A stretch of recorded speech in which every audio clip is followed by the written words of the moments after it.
नमस्कार दोस्तों, मेरे कारम पेंटर भीमडा आपका स्वागत है हमारी चैनल पर। दोस्तों, आपकी अगर छत बरसात के मौसम में टपकती है और बार बार आप रिपेयर करा के परेशान हो चुके हैं तो इस वीडियो को पूरा देखिए। मैं बताऊंगा आप सही तरीके से वाटर प्रूफिंग करने पर आपकी छत के की उम्र बढ़ सकती है, कई साल तक सुरक्षित रह सकती है। पहले छत की सफाई करिए, धूल मिट्टी है और कोई भी डस्ट वगैरह लगी है तो उसको पूरे तरीके से साफ करें।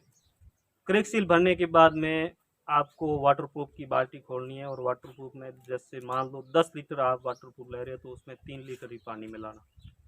उस पानी मिलाने के बाद में एक कोट उसका वाटरप्रूफ कर दीजिए। उसके बाद में आपको फाइबर मैट आती है, फाइबर वाली जाली, उस जाली को लगा दीजिए और उसको लगाने के बाद में दूसरा कोट कीजिए। दूसरे कोट में आपको पानी बिल्कुल भी नहीं मिलाना है और वो जैसे बाल्टी में आता है उसी तरीके उसी को ही लगाइए। और वो दूसरा कोट लगाने के बाद आपको 3 घंटे उसका वेट करना है। 3 घंटे तक उसको सुखोने के लिए छोड़ दीजिए। 3 घंटे होने के बाद में आप तीसरा कोट लगाइए।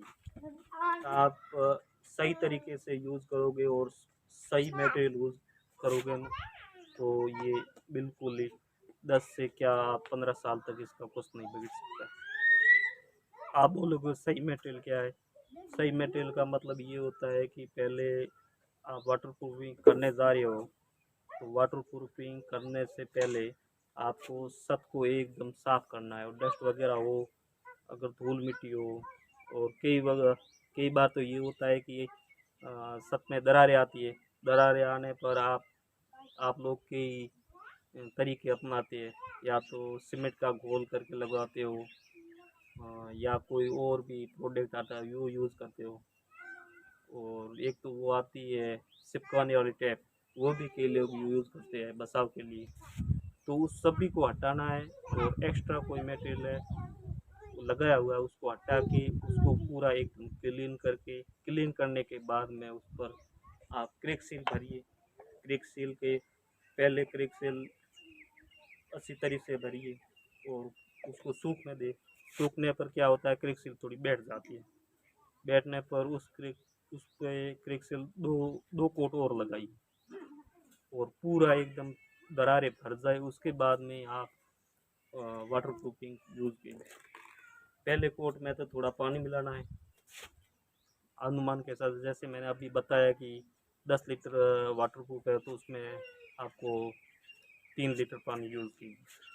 तो क्योंकि थोड़ा वो गाढ़ा होता है तो थोड़ा पतला हो जाता है। पतला होने में क्या है कि सब में जो भी छोटे छोटे बिंदु होते हैं ना वो पूरे भर जाएंगे उसमें। तो भरने के बाद में उसको सूखने दीजिए। अगर फाइबर मैश जाली आप लगाना चाहते हो, सब सही तरीके से है तो आप उसको एक कोट करने के बाद में उस पर फाइबर मैश लगा दीजिए। फाइबर मैश लगाने के बाद में उस पर एक कोट की दीजिए। उस कोट को दूसरा कोट करो तो उसमें पानी बिल्कुल ही नहीं है। दूसरा और तीसरे कोट में तो आपको बिल्कुल पानी मिलाना ही नहीं। ठीक है। बोलते हैं कि भाई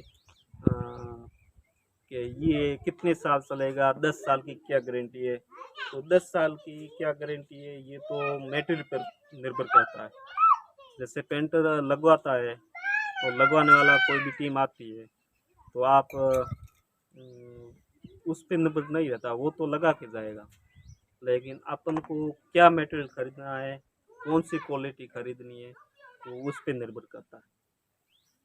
आजकल मार्केट में कई प्रोडक्ट आ गए हैं अलग से वाटर प्रूफिंग के लिए निकाले हैं, तो उससे अपन सस्ता देख के खरीद लेते हैं। सस्ता देख खरीदने में अपन जो सोचते हैं कि ये रुक जाए, लेकिन वो तो सही बात है, लेकिन अपन को सही कंपनी और कई साल से चल रही है और मार्केट में उस वो कंपनी रिजल्ट दे रही है तो वही खरीदे।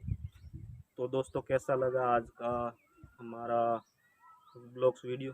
अगर आपको अच्छा लगा हो और आपको सही जानकारी मिली हो तो हमारे चैनल को सब्सक्राइब कीजिए और मिलते हैं एक और ब्लॉग्स में। तब तक के लिए इजाज़त। बहुत बहुत धन्यवाद। हमारी जानकारी अच्छी लगी हो तो इस चैनल को सब्सक्राइब करके जरूर जाए।